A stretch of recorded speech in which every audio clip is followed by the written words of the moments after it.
warahmatullahi wabarakatuh. Kembali lagi dengan saya Riza Rufiana dari jurusan Teknik Biologi semester 5 YIN Metro. Di video kali ini saya akan menjelaskan tentang hardware dan software. Apa sih itu hardware? Hardware atau perangkat keras adalah segala piranti atau komponen dari sebuah komputer yang sifatnya bisa dilihat secara kasat mata dan bisa diraba secara langsung. Dengan kata lain, hardware merupakan komponen yang memiliki bentuk nyata. Apa saja sih fungsi hardware? Yang pertama, menerima input. Yang kedua, mengolah data atau informasi. Yang ketiga, memberikan output. Dan yang keempat, menyimpan data atau informasi. Apa saja sih jenis-jenis hardware? Yang pertama, yaitu perangkat masukan atau input device. Yang kedua, perangkat pemrosesan atau proses device. Yang ketiga, perangkat keluaran atau output device. Yang keempat, perangkat penyimpanan atau stock unit. Dan yang kelima, perangkat tambahan atau peripheral. Yang pertama, perangkat masukan atau input device adalah hardware atau perangkat keras yang berfungsi untuk memasukkan data atau informasi ke komputer. Data atau informasi dapat berbentuk gambar, teks, video, dan audio. Contohnya, yang pertama keyboard. Keyboard berfungsi untuk membantu pengguna memasukkan simbol, angka, huruf ke dalam komputer. Bentuknya seperti papan dan terdapat sebagai huruf, angka, dan simbol. Yang kedua, mouse. Perangkat yang berfungsi untuk menggerakkan kursor pada layar komputer dan memudahkan memilih menu yang ada di komputer. Dan yang ketiga, mikrofon. Dan yang keempat adalah webcam. Yang kedua adalah perangkat pemrosesan atau proses device. Perangkat komputer yang berfungsi untuk mengolah atau memproses berbagai data dan informasi yang dimasukkan ke dalam komputer. Contohnya, yang pertama CPU atau Central Processing Unit, yaitu otak komputer yang mengontrol semua proses kerja pada komputer, mulai dari instruksi, pengolahan, hingga menghasilkan output.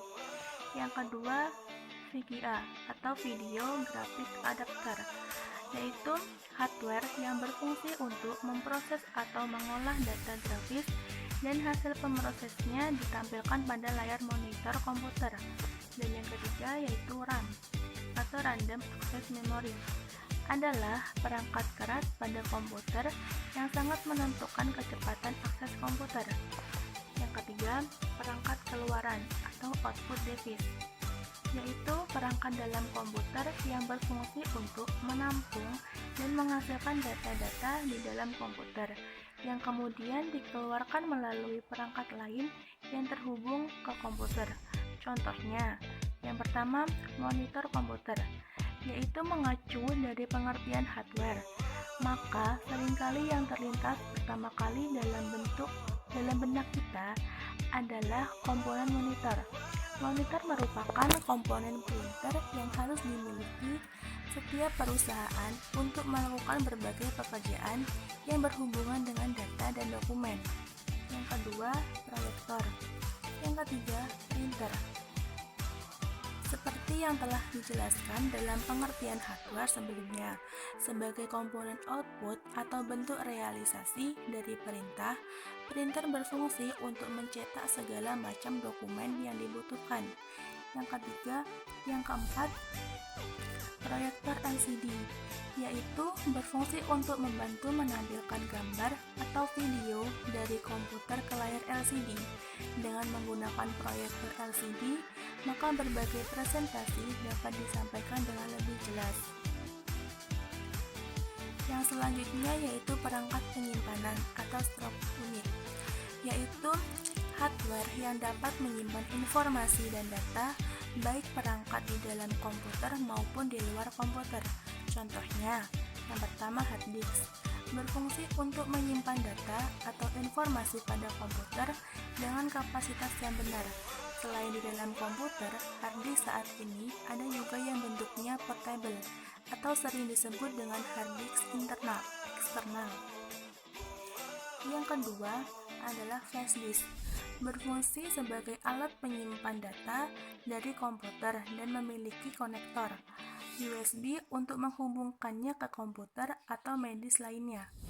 Biasanya, flash disk digunakan untuk memindahkan data dari satu komputer ke komputer lainnya.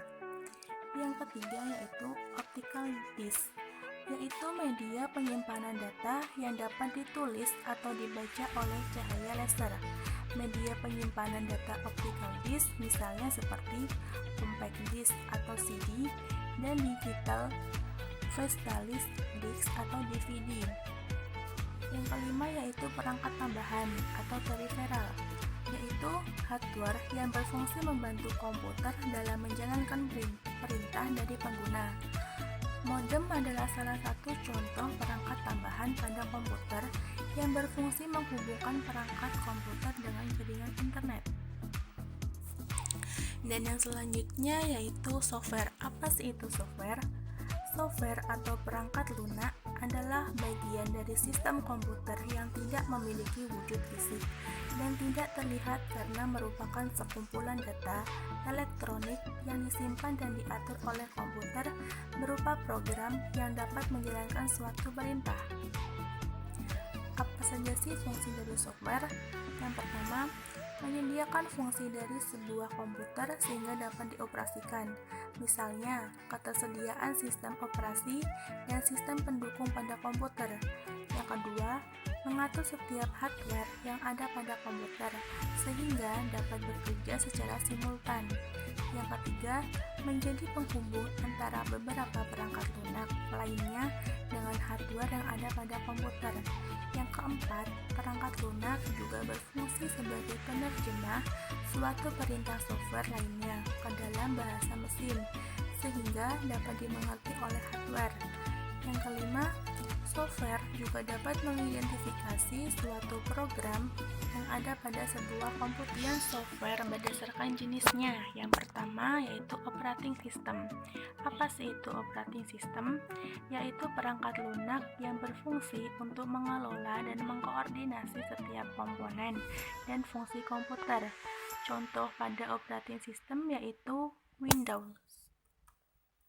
Dan yang kedua adalah programming language, adalah perangkat lunak yang berfungsi sebagai pemberi instruksi standar yang melibatkan sintak dan semantik yang dipakai untuk mendefinisikan suatu program aplikasi komputer.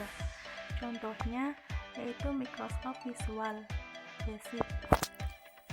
Dan yang ketiga adalah application program, yaitu perangkat lunak yang memiliki fungsi tertentu.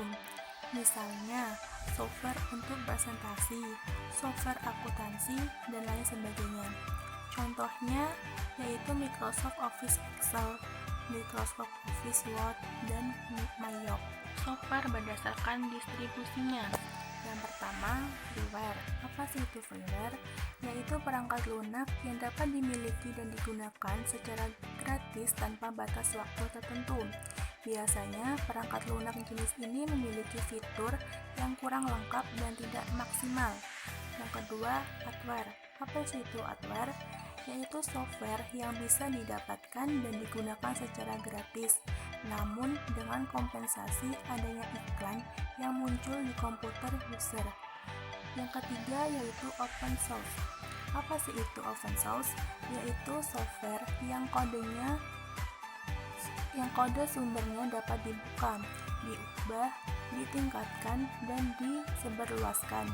Biasanya software jenis ini dapat diperoleh secara gratis dan dapat dikembangkan oleh orang lain dengan lisensi GPL atau General Public License. Yang keempat yaitu spyware. Apa sih itu spyware? Yaitu perangkat lunak yang dibuat khusus untuk memata-matai segala aktivitas pengguna komputer. Biasanya software jenis ini banyak disalahgunakan untuk mencuri data dari komputer lain. Yang terakhir adalah shareware, yaitu piranti lunak untuk keperluan tertentu yang dibagikan secara gratis. Biasanya sebagai demonstrasi dengan fitur terbatas dan penggunanya untuk waktu terbatas, misalnya hanya 30 hari. Dan yang terakhir adalah contoh software. Yang pertama, Microsoft Windows. Apa sih itu Microsoft Windows? Yaitu sistem operasi komputer yang berbasis command line. Yang kedua, Microsoft Office Word, yaitu piranti lunak yang berfungsi untuk membuat dan mengedit sebuah dokumen. Yang ketiga, Microsoft Office PowerPoint, yaitu software untuk membuat presentasi, video, dan lain-lain. Yang keempat, Google Chrome, yaitu software yang berfungsi sebagai internet browser. Yang kelima, Photoshop. Apa sih itu Photoshop? Yaitu software untuk membuat dan mengedit gambar atau foto. Yang keenam, VCL, Media Player, yaitu software pemutar video. Yang ketujuh, Fast Start Image Viewer, yaitu software untuk membuka dan mengedit file gambar di dalam komputer. Terima kasih, itu saja penjelasan dari saya tentang hardware dan software. Jika ada salah kata dan perbuatan, saya mohon maaf. Saya akhiri, wassalamualaikum warahmatullahi wabarakatuh.